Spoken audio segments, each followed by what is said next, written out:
একটা ছোট্ট কাহিনী বলবো।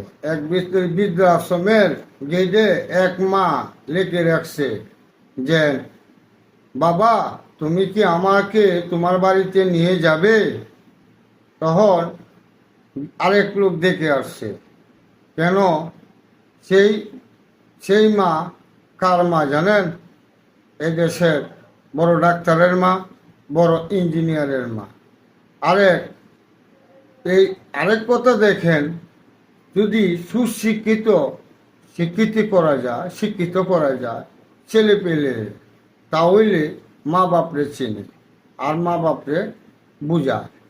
কারণ মা বাপের শিক্ষায় শিক্ষিত হয়। কারণ এই যে এই এই দেশে যত বৃদ্ধাশ্রম আছে, সমস্ত জায়গায় বড় বড় এই এই এই লোকের মা বাপ বৃদ্ধাশ্রমে থাকে। কেন থাকে জানেন? ওরা বেশি শিক্ষিত। আর এই যে গরিবের ছেলে পেলে আছে, তারা মা বাপ সুস্থভাবে থাকে। তারা জানেন, তারা মা বাপ গরিব, ওরা মাদ্রাসায় পড়ছে। মাদ্রাসার কোনো এই মৌলানার মা বাপ কি দেখছেন কোনো বৃদ্ধাশ্রমে দিতে? দেখেন নাই। কারণ মাদ্রাসা যারা পড়ে তারা মা বাপরে আদর যত্ন করে আর মা বাপের সুশিক্ষিত করে।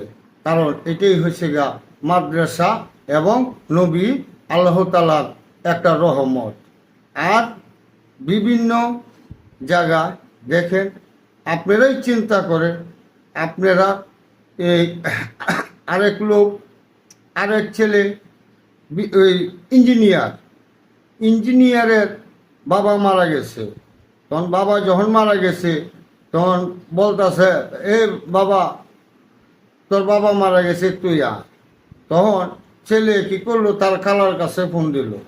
খালার কাছে ফোন দিয়া বলল, ও খালা তুমি এক কাজ করো, আমি কিছু টাকা পাঠাই, আমার বাবার বিশাল বড় কইরা দাফন কাফনের এই কাজগুলি করো।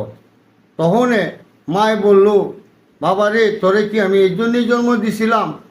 তখন ছেলে উত্তর দিল, মা দাদা যখন মরে গেছিল তখন তুমি কি বলছিলা? যে তুমি যে বলছিলা, মনে আছে দাদা মারা গেলে আমি কান্না করেছিলাম, তখন তুমি বলছিলা আগে তোমার মেধা, তারপরে মানুষ বুড়া হয়েছে মারা তো যাইবই, তবে আমার মেধা, আমি মেধায় ব্যস্ত। আমার একটা অ্যাসাইনমেন্ট লিডার আসছে, অ্যাসাইনমেন্ট লিডারটা যদি আজকেই কমপ্লিট না করি তাহলে আমার বিশাল ক্ষতি হয়ে যাবে।